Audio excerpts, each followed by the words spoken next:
ಇನ್ನು ಮೈಸೂರಿನ ಹುಲ್ಲೇನಹಳ್ಳಿ ಬಳಿ ಜೈಲರ್ 2 ಚಿತ್ರೀಕರಣ ನಡೀತಾ ಇದೆ. ನಟ ರಜನಿಕಾಂತ್ ಅಭಿನಯದ ಜೈಲರ್ 2 ಸಿನಿಮಾದ ಚಿತ್ರೀಕರಣ ಅದು. ಹುಲ್ಲೇನಹಳ್ಳಿಯ ಸೇತುವೆ ಮೇಲೆ ಈ ಚಿತ್ರದ ಶೂಟಿಂಗ್.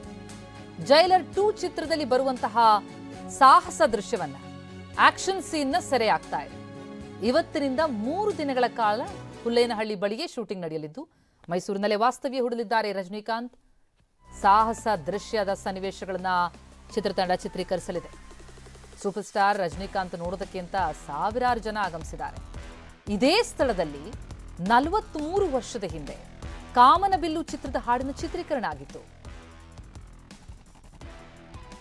ನಾವೀಗ ಮಾರ್ಕ್ ಮಾಡಿ ತೋರಿಸ್ತಾ ಇದೀವಲ್ಲ, ಸ್ಟಾರ್ ನಟ ರಜನಿಕಾಂತ್ ಅವರು ಓಡಾಡ್ತಾ ಇರುವಂತಹ ದೃಶ್ಯ. ಅಲ್ಲಿ ಅವರ ನಟನೆಯ ಚಿತ್ರ ಜೈಲರ್ 2 ಚಿತ್ರೀಕರಣ ನಡೀತಾ ಇದೆ ಮೈಸೂರಿನ ಹುಲ್ಲೇನಹಳ್ಳಿ ಬಳಿ. ಸೂಪರ್ ಸ್ಟಾರ್ ರಜನಿಕಾಂತ್ ಅವರ ಒಂದು ಝಲಕ್ ಸಿಕ್ಕರೆ ಸಾಕು ಅಂತ ಜನ ಕಾಯ್ತಿರ್ತಾರೆ. ಹಾಗಾಗಿ ತಮ್ಮೂರಲ್ಲೇ ಚಿತ್ರೀಕರಣ ಆಗ್ತಾ ಇದೆ ಅಂತಂದಾಗ ಸಹಜವಾಗಿ ಜನ ಕುತೂಹಲದಿಂದ ಅವರನ್ನ ನೋಡೋದಕ್ಕೆ ಬರ್ತಿದ್ದಾರೆ. ಹುಲ್ಲೇನಹಳ್ಳಿಯ ಸೇತುವೆ ಮೇಲೆ ಮೂವಿ ಶೂಟಿಂಗ್. ಇದೊಂದು ಆಕ್ಷನ್ ಸೀನ್. ಜೈಲರ್ 2 ಚಿತ್ರದಲ್ಲಿ ಬರುವಂತಹ ಒಂದು ಸಾಹಸ ದೃಶ್ಯವನ್ನ ಇಲ್ಲಿ ಸೆರೆ ಹಿಡಿಯಲಾಗ್ತಾ ಇದೆ. ಇದೇ ಜಾಗದಲ್ಲಿ ಬರೋಬ್ಬರಿ 43 ವರ್ಷದ ಹಿಂದೆ ವರನಟ ಡಾಕ್ಟರ್ ರಾಜ್ಕುಮಾರ್ ಅಭಿನಯದ ಕಾಮನಬಿಲ್ಲು ಚಿತ್ರದ ಹಾಡಿನ ಚಿತ್ರೀಕರಣ ನಡೆಯುತ್ತಿತ್ತು.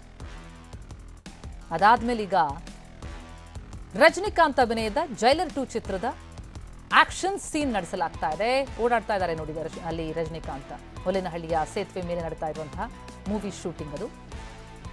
ಮೈಸೂರಿನಲ್ಲೇ ತಂಗಲಿದ್ದಾರೆ, ಅಲ್ಲೇ ವಾಸ್ತವ್ಯ ಇರುತ್ತೆ ರಜನಿಕಾಂತ್ ಅವರದ್ದು.